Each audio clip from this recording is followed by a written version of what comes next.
Hello বন্ধুরা, শুভ বিকেল। দেখো কত বড় পুকুর, নারকেল গাছগুলো দেখা যাচ্ছে আর এপাশে কলা গাছ। জলটা পুরো থই থই করছে, কি ভালো লাগছে না বন্ধুরা। তো তোমাদের যেটা বলার জন্যে আমরা রেডি হয়ে গেছি। কোথায় যাব বলো তো? সুন্দরবন, বাপের বাড়ি ষষ্ঠীতে।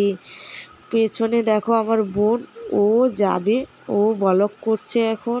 তো আমরা দু বোনে এগিয়ে এসছি। তোমার দাদাভাই বলল তোমরা এগিয়ে যাও, আমরা যাচ্ছি গাড়ি বের করে নিয়ে।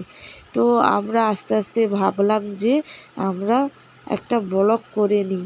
তো দেখো পেছনে এইটা কী গাছ বলো তো?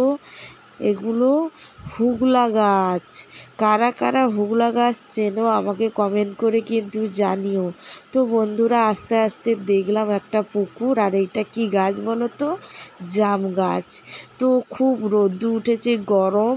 তো বললাম যে এই গাছটার তলায় একটু দাঁড়াই। তো খুব ভালো লাগলো, হাওয়া লাগছে, ছাওয়াও হচ্ছে, আর পুকুরটাও রয়েছে দেখো কত সুন্দর। তো দাঁড়ালাম এখানে। তো তোমার দাদাভাইরা এখনও আসেনি, আবার চলে আসবে। এই তো চলে এসেছে তোমার দাদাভাই গাড়ি নিয়ে। তো বন্ধুরা দেখো আমরা এই গাড়ি করে এখন যাব সুন্দরবন। এইটা হচ্ছে আমাদের গাড়ি, তোমার দাদাভাই এই গাড়িটা চালায়।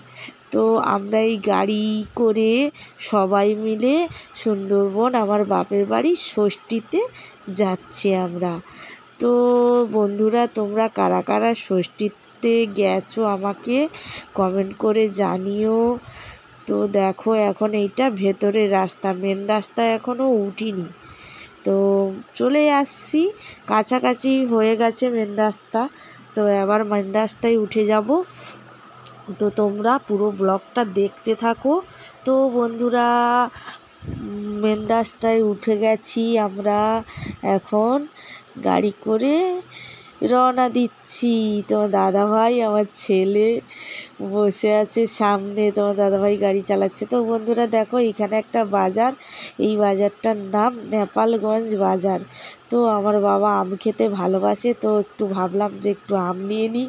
তো তার জন্যে আমার বোনের বর আম কিনে নিল। তো চলো যাই বন্ধুরা, পরের ব্লগ দেখতে থাকো। টাটা।